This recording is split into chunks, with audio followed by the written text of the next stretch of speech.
हे गाईज, मी प्रणव. आज कॉलेजला निघालो होतो तेवढ्यात एक कॉल आला आणि मला एका दिवसाच्या जॉबची ऑफर आली.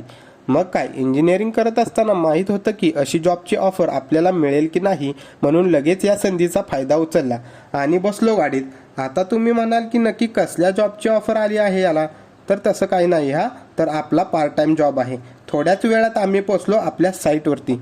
3 मजलींची बिल्डिंग बघून हे तर नक्की समजलं की आज आपला खूप घाम निघणार आहे आणि त्यात आज ऊन तर खूप लागत होतं.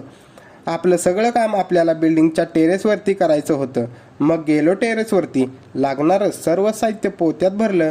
माझ्यापेक्षा त्या पोत्याचंच वजन जास्त होतं, तरीसुद्धा आपल्यामध्ये खूप ताकद आहे असे समजून घेतली बॅग आणि निघालो टेरेसवरती.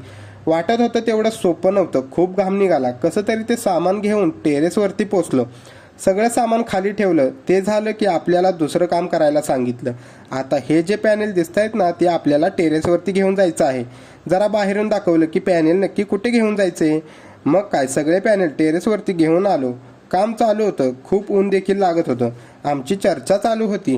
तर चालू असलेल्या चर्चेमध्ये मी असं ऑब्झर्व केलं की वेल्डिंगवाल्या काकांच्या तोंडात सतत तमाशा हा शब्द येत होता. मग ते कसं, तर ते बोलायचे, अरे नीट माप घे, उगाच तमाशा नको, असं बऱ्याचदा ते बोलले. या गोष्टीचा आनंद घेत आम्ही काम करत होतो. तेवढ्यात म्हणलं जरा नाश्ता करून घ्यावा. मग बसलो नाश्ता करायला. गरम गरम वडापाव आणले होते. ते सगळं उरकून मी निघालो हातपाय धुवायला. बघतो तर काय, माझ्या आधी हे दोघे येथे येऊन हातपाय धुवत होते. मग मी फ्रेश झालो. आता गाडीत बसून घरी निघालो होतो. तेथून आपली गाडी थांबली येवले चहा यांच्या दुकानासमोर. आत गेल्यानंतर काकूंनी आपल्याला मस्तपैकी चहा दिला. काकूंना वाटलं की आपण व्हिडिओ काढतोय की काय. काकींनी आपल्याला व्हिडिओ काढताना पाहिलं. काकींना वाटलं की मी युट्यूबर आहे का काय.